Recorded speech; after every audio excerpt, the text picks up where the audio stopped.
right, guys. Just wanted to share something with you here. Looking at some of the video from last year, most of these bucks, except for like the buck in the rear there, survived. That buck was taken by one of my good friends and one of the members of our co-op. But these are bucks that survived last year. From last year to this year, we're yet to get pictures of some of these. But you see that big 8-point over there on the right side, and this wide 10 here. These bucks were regulars on my area, my feeder, as well as the neighbors, and now they're down south on another neighbor's. But that wide 10 right there, boy, he really has caught my eye, and he's one that I'm especially interested in. But we kind of committed last year to pass him. He's coming into frame here. You know, you can't kill big bucks if you kill little bucks.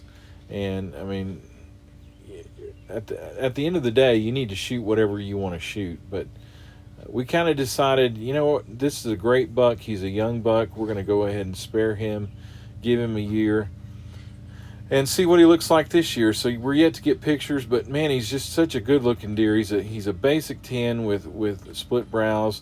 Then there's this buck here. His name is Bullwinkle. Those two were always together with another buck that we call the Freak. But Bullwinkle is really unique. He's got kind of a double beam on the right side there. Several non-typical points there as well. I had this deer at 20 yards during bow season, and we committed to pass him. Just so excited to see him, and we got pictures of him after the season. Here he is with another buck we call the Freak, and the Freak is, man, he's just all that. He's just a really cool buck. Jesse, our neighbor, saw him. These three bucks ran together. We call them the Three Kings, but Jesse encountered the Freak and gave him a pass, and we decided, you know, that's what we're going to do, is just give him a pass. But he definitely was a shooter. I think Jesse was thinking that at that time. But we decided to pass him, and he ended up breaking his right side off. So he's been running around with just one rack, and I think that's the best thing that could happen for him. But he survived the season. Here's another one. We call this one the Heart 10. He's just a good-looking 10. Not exceptionally huge, but he's a younger buck too. He's probably 3.5, maybe 4.5. Definitely starting to get some muscle there. This is early season. Still was in velvet last year. Got a really swelled neck as the rut came on. But he's a good-looking deer, and he passed the season. We got pictures of him later. I think he's going to be something as well.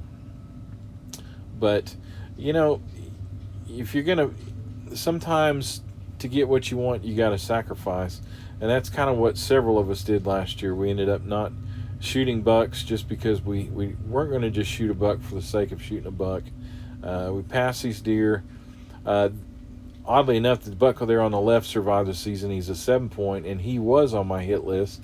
I don't really believe in cold bucks, but I marked him as a buck that I wanted to shoot. Not impressive at all, but I just really didn't want a 7-point running around.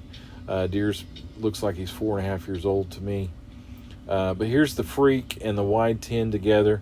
The Freak is all that. These two deer right here, as well as Bullwinkle, they're bucks that we're all just going to be really watching for and kind of trying to see what their pattern is. They survived through the season last year. Hopefully they survived now. But I'm going to share some of these things on YouTube with some of my followers, so stay tuned.